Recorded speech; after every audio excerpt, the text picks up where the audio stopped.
Hello everyone, welcome back to my another mini blog. এটা হলো আমাদের চেন্নাইয়ের পার্ট 3 নাম্বার ব্লগ। আর এখানে সকাল সকাল আমরা রেডি হয়ে চলে যাচ্ছি। একটা জায়গা আছে, ওখানে ঘুরতে যাব আমরা। আর ওটার নাম হচ্ছে গোল্ডেন টেম্পল। আর তার আগে আমরা এখানে সবাই ফুল ফ্যামিলি এসেছিলাম। আমরা এখানে ব্রেকফাস্ট করবো দেখে ইডলি, ধোসা, বড়া যা যা পাওয়া যায় এখানে, এটাই খাবার। আর কি বলবো তোমাদেরকে। তো এখান থেকে আমরা ব্রেকফাস্ট করে আমরা রেডি হয়ে ক্যাব নিয়ে চলে গিয়েছিলাম এই গোল্ডেন টেম্পলে। আর তোমরা হয়তো ভাবতে পারো এই গোল্ডেন টেম্পল কোথায়। এটা হচ্ছে ভেলুরে এই গোল্ডেন টেম্পল আছে। এটা হচ্ছে লক্ষ্মী ঠাকুরের। আর আরেকটা আছে পাঞ্জাবের, আর এটা হচ্ছে লক্ষ্মী ঠাকুরের চেন্নাইয়ের। তো ওখানে আমরা এসে তো দেখছি এতটা রোদ, আর এটা অনেক বড় একটা এরিয়া নিয়ে। তো আমার দ্বারা এতটা হাঁটা হবে না, তাই আমি আর মা বাইরেই ছিলাম, ওয়েট করছিলাম। আর আমার বোন ও ভাই ও বাবা তিনজনে সবাই ভিতরে গিয়েছিল। আর 2-3 ঘন্টা পার হয়ে গেছে, এরা তাও আসে না।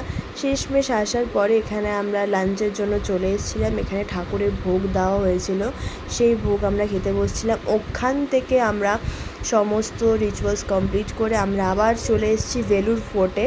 আর এটার আরেকটা নাম আছে টিপু সুলতান।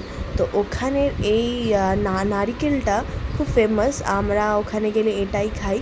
তো আমরা আবার সবাই মিলে বসে পড়েছিলাম এই নারিকেলের ফুলটা খাওয়ার জন্য।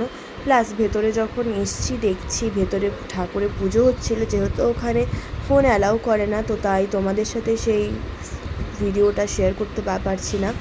তাই জন্য আমরা এখানে ঠাকুরের প্রসাদ নিয়ে বসে পড়েছিলাম। আর সেই দিনই ওখানে হয়তো কোনো না কোনো প্রোগ্রাম ছিল। এই ছোটো ছোটো তোমরা খুদে বাচ্চাদের তোমরা দেখতে পাচ্ছ, ওরা ভারতনাট্যম প্র্যাকটিস করছিল।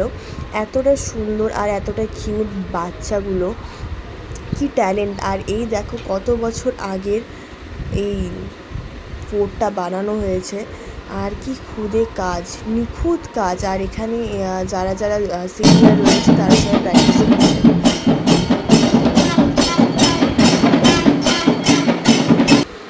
তো বাড়ি ফিরে আমরা আবার চলে এসেছিলাম। এই দেখো এখানে আবার আমরা নারিকেল প্যাকিং করে নিয়ে এসেছিলাম, নারিকেলের যে ভেতরে ফুলটা রয়েছে। আর এখানে সবাই ফ্রেশ হয়ে আবার বিকেলবেলা আমরা গিয়েছিলাম টিপু সুলতানেরই বাইরে একটি বড় একটা গার্ডেন টাইপের রয়েছে, পার্ক টাইপের। সেখানে সবাই গিয়ে বিকেলের টাইমে থাকে, একটু রেস্ট করে, গল্প গুজব করে। আর এখানে ভিউটা অসাধারণ। তো আমরা এখানে বসে জাস্ট একটু ফটোশ্যুট ওগুলো করে তারপরে এখানে কর্ন বয়েল, ভুট্টা সিদ্ধ যেটা আমরা বলে থাকি, তো এগুলো সব খেয়েছি। আর ভুট্টা সিদ্ধ খাওয়ার পরেই দেখো আমার কি অবস্থা, কারণ আমাদের এই শিলিগুড়িতে ভুট্টা সিদ্ধ পাওয়া যায় না। আর এটা আমার খুবই ফেভারিট। বাড়ি এসে আমাদের আবার কালকে ট্রেন আছে, ওটার জন্য প্যাকিং স্টার্ট করছি। আর এখানে দেখতে পাচ্ছ আমার বোনুর ফেভারিট পার্সন এটা, ওখানে গিয়ে ওর সাথে মায়ায় দেখো আমার নিজেরই খারাপ লাগছে। তো আমরা আবার সবাইকে এখানে বাই করে আমরা এখন চলে যাচ্ছি স্টেশনের দিকে।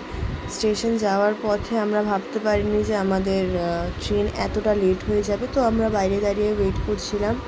তো বাইরে এতটা রোদ, ঠিক আছে, এখানে অনেক প্যাসেঞ্জারই ছিল আর স্টেশন অনেকটা বড় ছিল। তারপর শেষমেশ ট্রেনের টাইম হলো, আমরা এখন যাচ্ছি ট্রেনের দিকে। আর আমাদের আলাদাই এক্সাইটমেন্ট যে এতদিন পরে বাড়ি যাচ্ছি।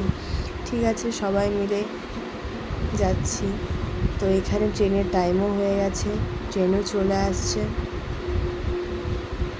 এখন মনে হচ্ছে আর জাস্ট কতক্ষণে বাড়িতে ঢুকবো। আর বাইরে এতটা গরম যে ভিতরে এসিতেও কোনো কাজ নিচ্ছে না। আর কি করব। তো তারপরে সবাই মিলে আড্ডা ফাড্ডা দিয়ে দেখো মা শুধু বুনুকে খুঁজছে কোথায় গেছে। তারপর আমরা বাইরের ভিউ দেখতে দেখতে কখন যে বাড়ি চলে আসলো। আর এখানে আমাদের নামারও সময় চলে এসছে। তো আমরা সবাই ফ্রেশ হয়ে নিয়ে অর্ধেক ঘুম কমপ্লিট করে আবার অর্ধেক রাত্রে, যেহেতু আমাদের নামার টাইমিং ছিল, দেখতে পাচ্ছ কি অন্ধকার, তো বাড়ির দিকে আবার রওনা দিচ্ছি। সো দেন বাই, আবার দেখা হচ্ছে নেক্সট মিনি ব্লগে।